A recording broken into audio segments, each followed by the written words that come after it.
ಮಂಗಳೂರಿನ ನಂತೂರು ಬಳಿ ವಾಹನವೊಂದು ಡಿಕ್ಕಿ ಹೊಡೆದು ಬೈಕ್ ಸವಾರ ಸಾವನ್ನಪ್ಪಿದ ಘಟನೆ ಇಂದು ಮಧ್ಯಾಹ್ನ ನಡೆದಿದೆ. ಮೃತ ವಿದ್ಯಾರ್ಥಿಯನ್ನ ಮಹಾರಾಷ್ಟ್ರದ ಪುಣೆ ಮೂಲದ ಮಾನಸ್ ಉಗಾಲೆ ಎಂದು ಗುರುತಿಸಲಾಗಿದೆ.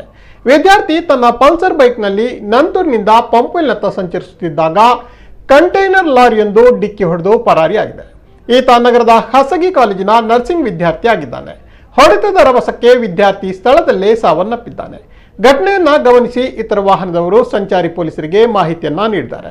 ಕದ್ರಿ ಸಂಚಾರಿ ಠಾಣಾ ಪೊಲೀಸರು ಪ್ರಕರಣವನ್ನ ದಾಖಲಿಸಿ ಪರಿಶೀಲನೆಯನ್ನ ನಡೆಸಿದ್ದಾರೆ. ಇದೀಗ ಡಿಕ್ಕಿ ಹೊಡೆದಿದ್ದ ಕಂಟೈನರ್ ವಾಹನವನ್ನು ಕೂಡ ಪೊಲೀಸರು ವಶಕ್ಕೆ ಪಡೆದಿದ್ದಾರೆ.